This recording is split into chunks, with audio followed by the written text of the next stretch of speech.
Saudara-saudari, Injil kita pada hari ini diambil dari Injil Lukas bab 6 ayat 43 sampai 49. Karena tidak ada pohon yang baik yang menghasilkan buah yang tidak baik, dan juga tidak ada pohon yang tidak baik yang menghasilkan buah yang baik.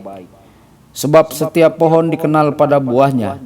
Karena dari semak duri orang tidak memetik buah ara, dan dari duri-duri tidak memetik buah anggur.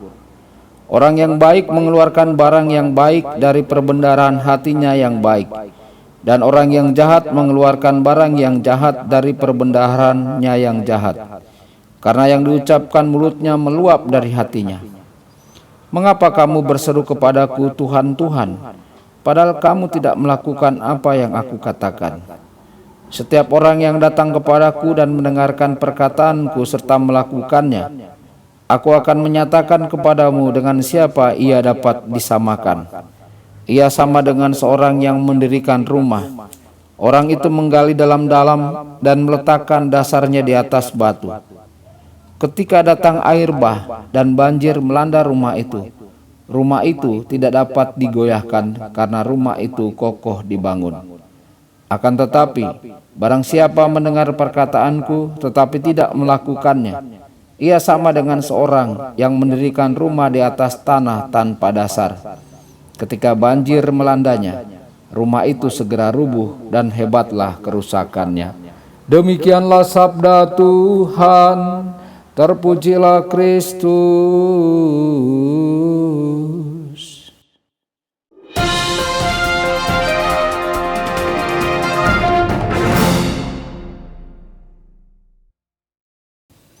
Saudara dan saudari terkasih dimanapun Anda berada, jumpa lagi dengan saya Romo Tedens dalam saluran Warta Kabar Sukacita. Semoga Anda semua dimanapun berada senantiasa dalam keadaan sehat dan bahagia.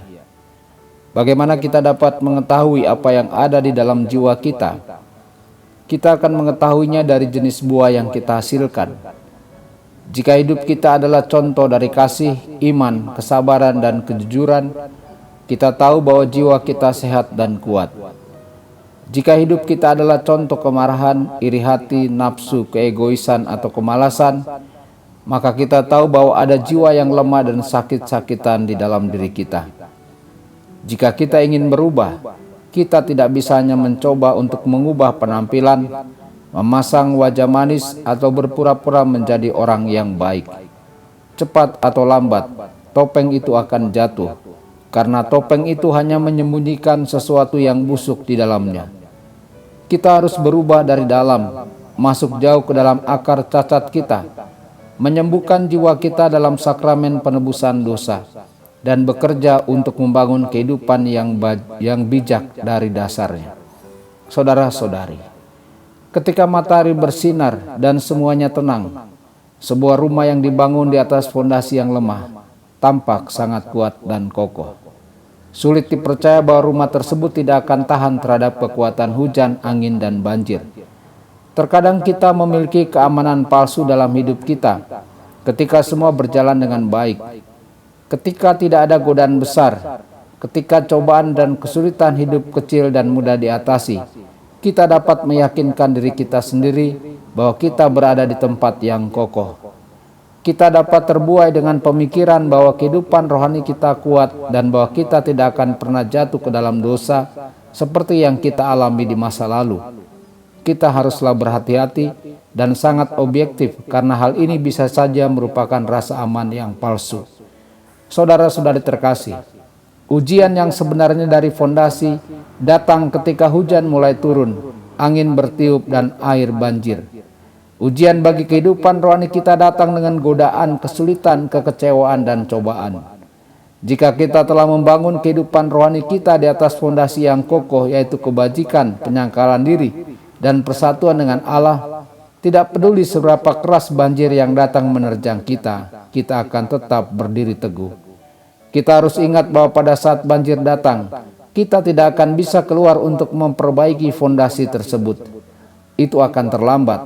Kita harus bekerja untuk membangun fondasi yang kuat selagi matahari bersinar, sehingga kita akan siap menghadapi ujian. Kita harus bertindak berdasarkan perkataan Kristus sekarang, pada saat ini, selagi ada waktu.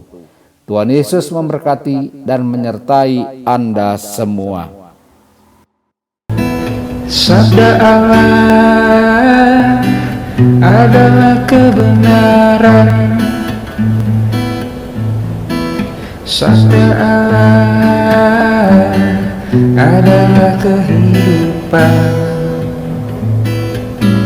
Mari kita mencintainya, mari kita menghayatinya. Ya Tuhan yang ku muliakan, sabdamu angkat resahku. Mari kita menghayatinya di dalam